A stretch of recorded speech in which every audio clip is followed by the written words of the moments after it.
All right, welcome in everyone. Happy Tuesday. I appreciate you joining us all for our preseason AP Top 25 reaction show. Poll just dropped, first one of the year. Before we dive into it, I am your host, Rachel Galligan. I'm going to be with you all season long, reacting live to that top 25 poll all season long. Really, just all the ebbs and flows. I'm really looking forward to everything that the college basketball season is going to bring to us this year. We're taking this in together real time.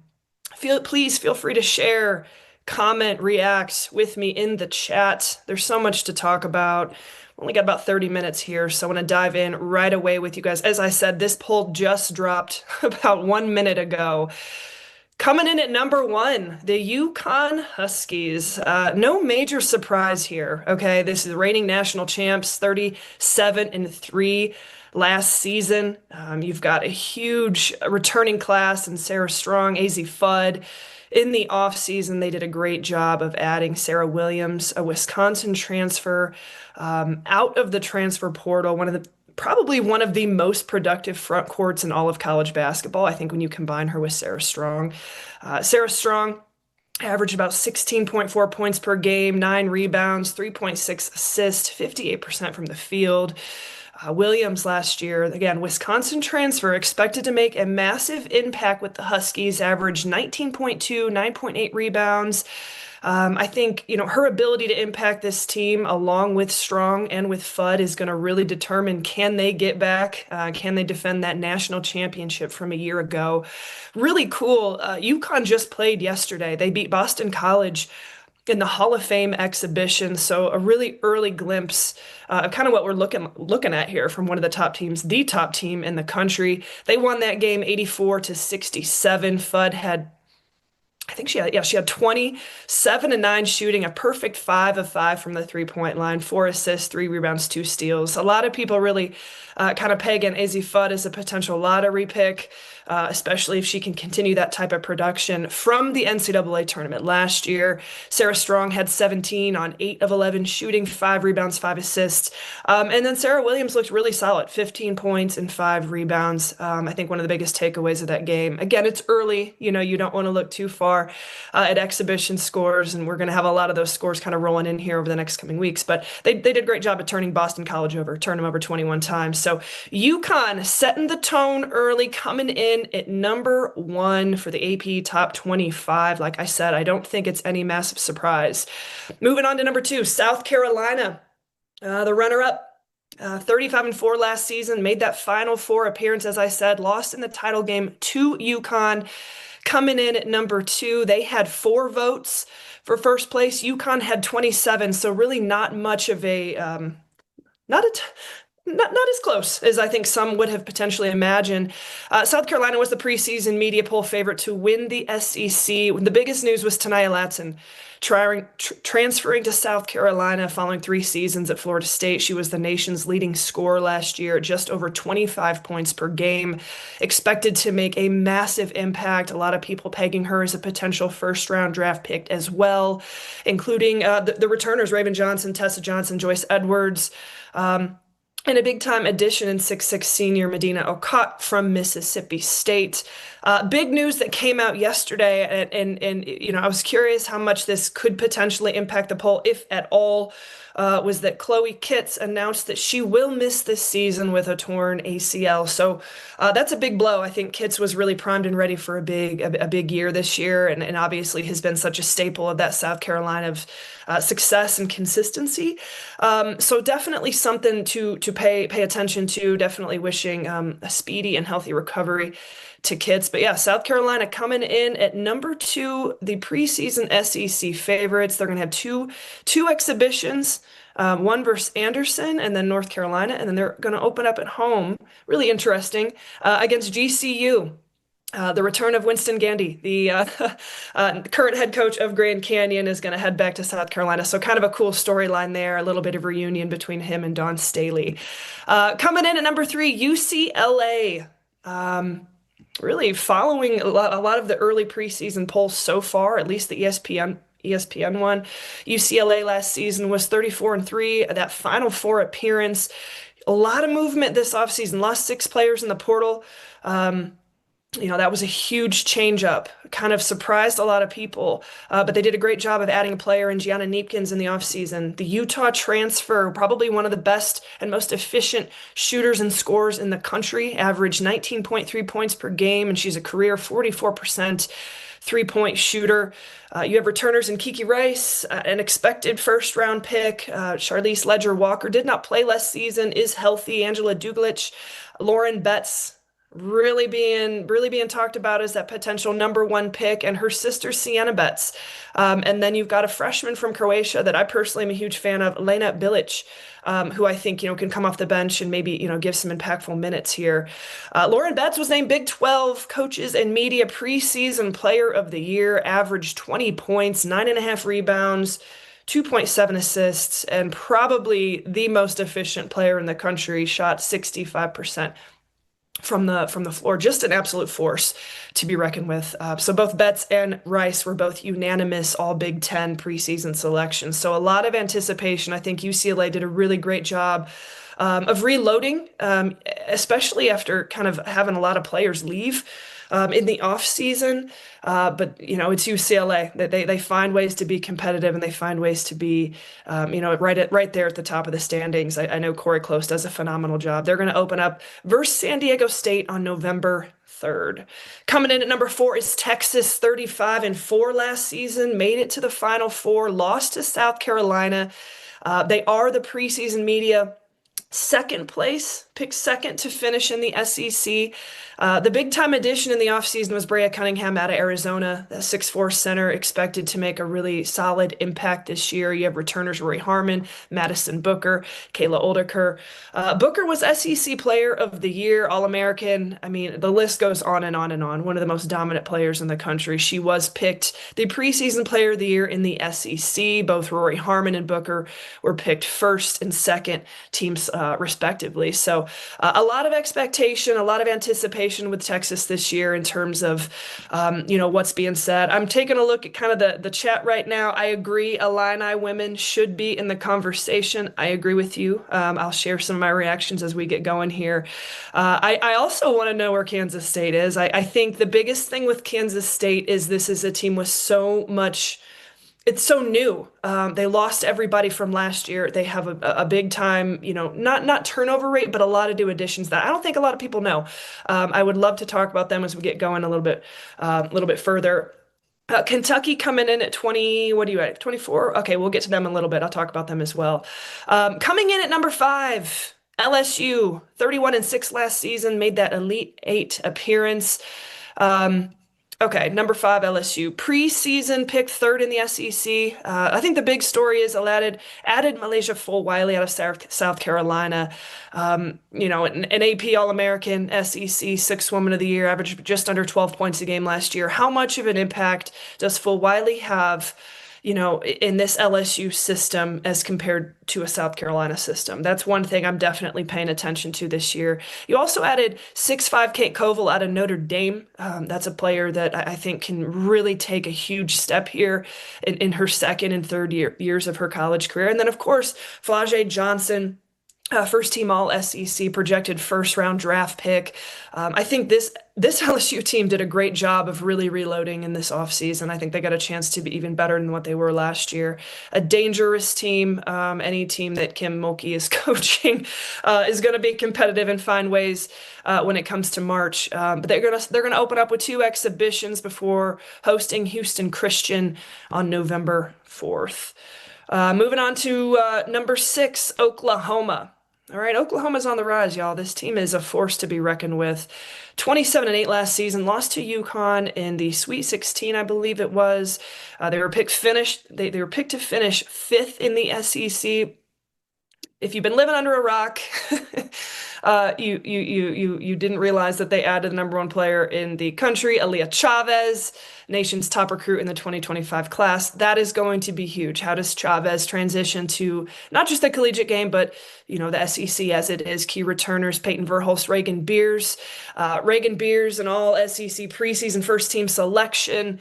averaged just under 17 and a half points per game, just under a double-double, really. And then Peyton Verhulst, huge fan of her, 15 points per game, a career 35% three-point shooter. They will open up versus Belmont on November 3rd. Little bit of reaction in here. LSU should be number 3. LSU women's basketball will be a team to watch in the SEC. I absolutely agree with you. I think that, like I said before, I think this LSU team has an opportunity to be even better than they were last year in terms of a depth perspective and just that dynamic backcourt. Their ability to score is going to be scary. Absolutely scary. Okay, moving on to number 7. Moving really fast here, guys, so bear with me, okay? Duke. Duke. Wow. Keeping the momentum going from last year. Duke was 28-7. Lost in that third round to LSU. Sorry, I'm reading the wrong notes. 29-8 last season. ACC championship and Elite Eight appearance under Kara Lawson. They're on the rise. This is a team with a lot of momentum. You've got Ashlyn Jackson, I think, in my opinion, has all the potential to be a first-round pick. She's a two-way player. She can impact both ends of the floor. So dynamic in terms of her ability to, just impact the game both offensively and defensively. I think she's going to have a huge season. Riley Nelson ready to suit up. Maryland transfer from a year ago, returning after an ACL injury. So keep your eye on Duke this year. Do they have what it takes to repeat as ACC champs and see if they can make it back to the Elite Eight, potentially even more? It would be really interesting. I know there's so much momentum with Duke, especially with the way they've been hitting the recruiting trail. It's been incredibly impressive. Moving on, number 8, Tennessee. Tennessee. It's interesting. ESPN had them at number 7. AP has them coming in at number 8. Kim Caldwell, in her second year, they were 24-10 last year. In her first year, they finished 8-8 in the SEC. They were picked 4th in the SEC this year. Added Janiah Barker from UCLA in the offseason. Originally began her career at Texas A&M, is now back in the SEC. Highly recruited freshman Denia Prawl joins. You got transfer Jersey Wolfenbarger from LSU, key returners Talasia Cooper, Z Spearman, Ruby Whitehorn. I think it's safe to say that the tone was set for the Lady Vols last year. There was so much momentum in terms of that system, that high octane offense.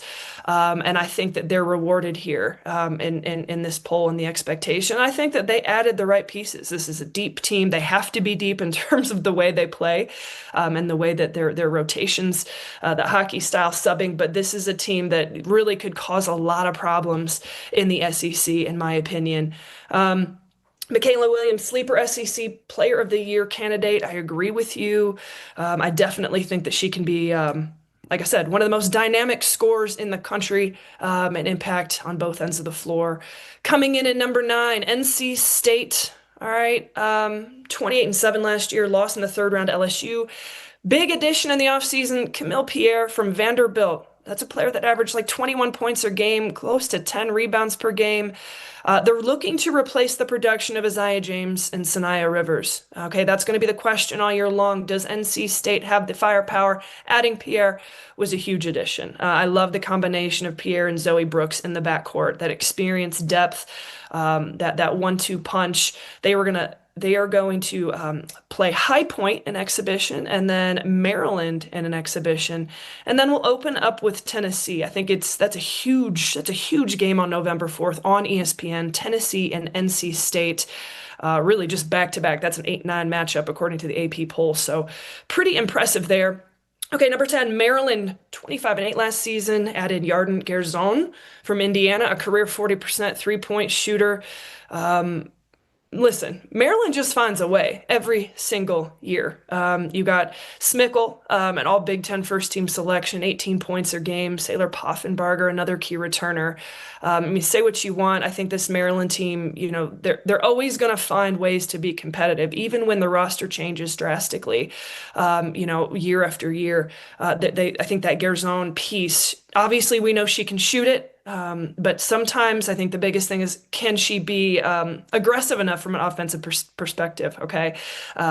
Not being as passive and looking to be more aggressive, hunting her shots and her opportunities. She's going to have to be a focal point of the offense this year.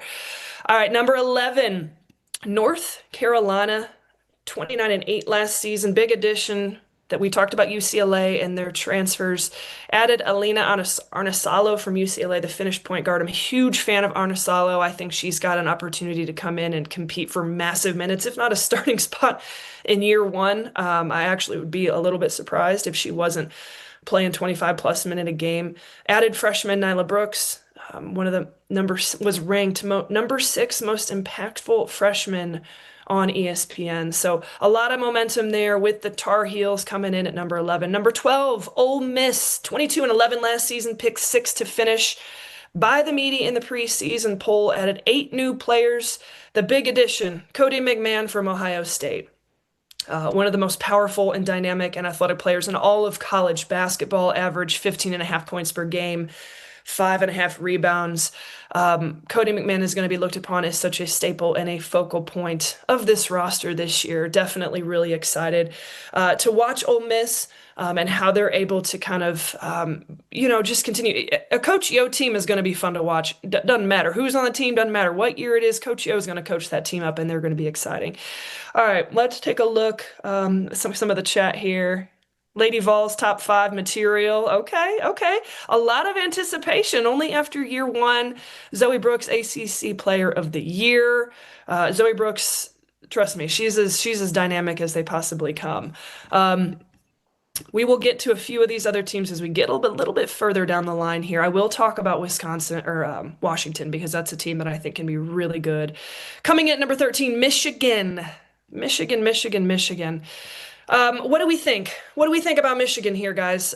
Give me some of your feedback. They were 23 and 11 last season, loaded with talent. Obviously, you have Silas Swords, Olivia Olson, Holloway.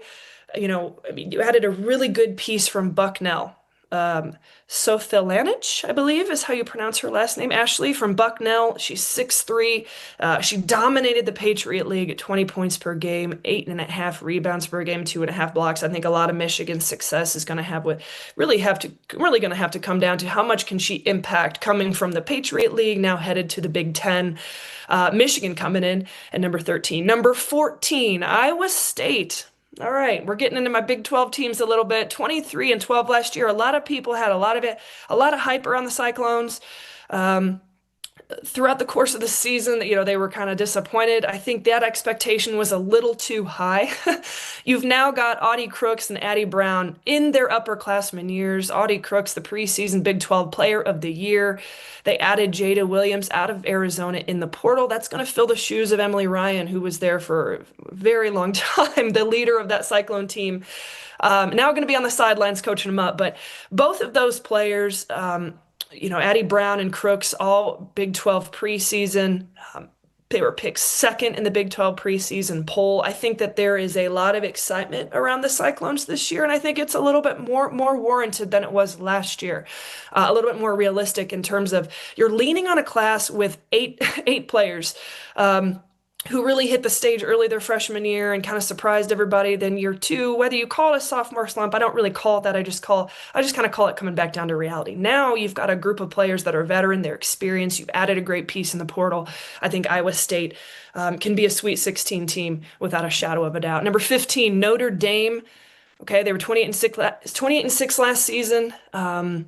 Added Malaya Cowles from Wake Forest out of the portal. They did lose Olivia Miles, as we talked about, Kate Koval, Kylie Watson.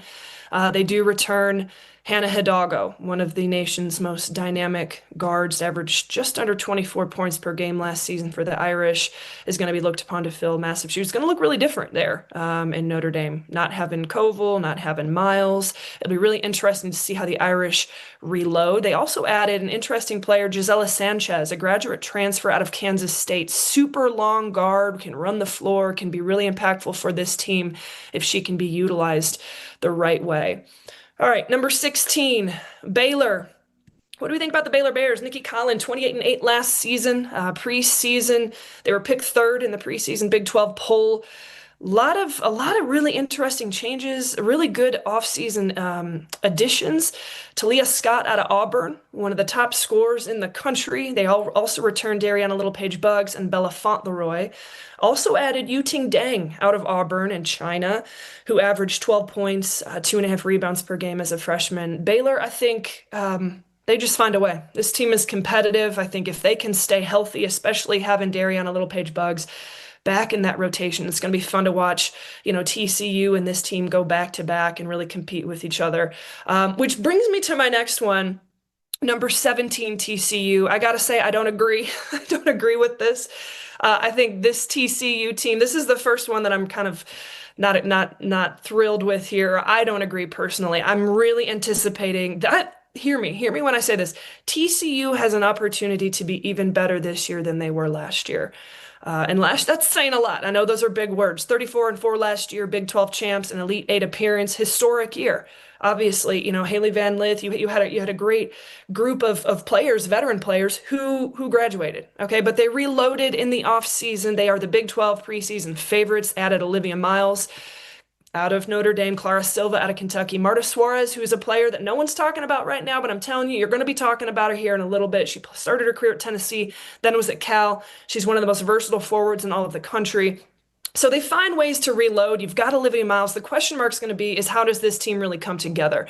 What does this team look like? You've got 2 6'7" pieces. Also Kennedy Basham, who transferred from ASU, and then you've also people keep kind of forgetting the return of Maddie Shear out of Kentucky. She's healthy now, and also Donovan Hunter on the roster. You got Bigby back, so you've got some depth there. You've got experienced pieces. Mark Campbell wants to play with experienced players while also getting some freshmen coming along. Clara Bellafield out of Germany, someone who is a dynamic, not just scorer, but also facilitating guard with a lot of size. I'm telling you right now, TCU is going to work their way up the standings without a shadow of a doubt. A little bit here, we got Notre Dame is my pick to win the ACC. That is a hot take. Maryland going to reclaim the Big Ten Conference this year. Another hot take. TCU should win the Big 12. Well, they are the preseason favorites. And then we got Come On Lady Vols, our top 5 material. I'm going to hold my thoughts on that. I want to see a little bit more. I want to see how this team is really working out throughout the course of the season. Okay, so my first one, I don't agree. TCU, in my opinion, should be much higher in the standings. Okay, 18, USC. 31-4 last year. The big story here, Juju Watkins is out for the season, still rehabbing her ACL. Added Kara Dunn out of Georgia Tech. Transfer averaged just under 16 points per game. They were picked 4th.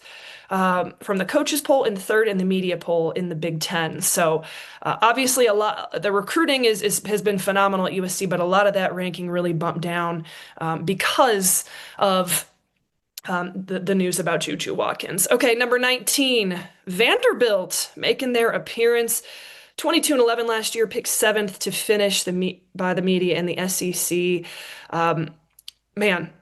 Listen, I love a good Shea Ralph team, and I think they do a phenomenal job in building that culture. And then when you talk about Michaela Blakes, I mean, you've got Michaela Blakes on your roster. I think, just adding solid pieces and veteran pieces around her. One of the most dynamic and prolific scorers in all of NCAA hoops. Averaged 23.3 points per game last season. Dropped 50 twice. I don't know if y'all remember that, but I certainly do. 55 versus Auburn and 53 versus Florida. The Commodores coming in with a lot of heat here. Really looking forward to watching this team compete this year. I think they've got an opportunity to be pretty dang good. Louisville coming in at 22-11 last season. Added Laura Ziegler from St. Joseph's out of the portal. Averaged just over 18 points per game and 10 rebounds per game. Originally from Denmark, she was a Becky Hammond Mid-Major Player of the Year finalist. Anyone who's followed women hoops for a long time understands a Jeff Walz team is going to find ways to be competitive and be in the mix. Really looking forward to watching Ziegler and this Louisville team compete this year. 21, Iowa. Okay. All right, the Hawkeyes, 23-11 last season. Hannah Stolke was preseason All Big Ten first team. She is one of 20 Hawkeyes all time to have amassed over 1,100 points, 600 rebounds in her career. Added Chit Chat Wright in the portal. That was a big addition for the Hawkeyes. A 5'4" guard out of Georgia Tech. She was named one of ESPN's top 25 most impactful transfers. The Hawkeyes will open up on November 3rd versus Southern. 22, Oklahoma State. This is a team I've been high on. I love the job that JC Hoyt does. Finished 25-7 last season. Had a really good offseason. I mean, you obviously this team is highlighted with Staley Hurd. They were picked fourth in the Big 12 preseason poll. They added Haley Timmer from South Dakota State and also Amari Whiting out of BYU. So a little bit of familiarity there. In terms of just what they're bringing to the table and just understanding the Big 12 conference. I definitely think that this is a team, just they play with a chip on their shoulder. They've got depth. They work really hard. I'm a big fan of what Oklahoma State has been establishing there. 23 is Michigan State. 22-10 last season. They added Jalen Brown out of Arizona State. She averaged just under 18 points per game. And then they return preseason All Big Ten forward Grace Van Sluten. Rounding us out here, 24 Kentucky. Listen, this is a little disrespectful in my opinion. Kenny Brooks and his squad. They have been killing it from a recruiting perspective. Just shout out to Kentucky here. They have been fantastic in terms of what they've been able to do. And then coming in at 24, I guess we got a little bit, it says 24 and 24, so a little bit of a tie. So a little bit of mid-major love here. They were 28-7 last season. They added St. Louis transfer Tiara Simon, and they returned Maggie Dukin and Rachel Olstrom. They are by far the favorite to win the A10 this season. Let me round this out and take a look at anything in the chat. Y'all are hanging in with me, and I appreciate you. This is interesting. Make sure you guys are paying attention to kind of the fluctuation this year. I would say the biggest difference for me, I think TCU is vastly underrated. This team is going to be right in the mix. Come March, come April, I think Kentucky could be a little bit higher up that board. And if I had a sleeper team, I think Oklahoma State and Louisville have an opportunity to be pretty freaking good this year. I appreciate you guys for joining me. I appreciate my producers over at Bleacher Report. Catch us here in a few weeks, right as the college basketball season is starting. November 3rd, November 4th. That's going to be a fantastic week of hoops. Appreciate you all. We'll talk to you soon.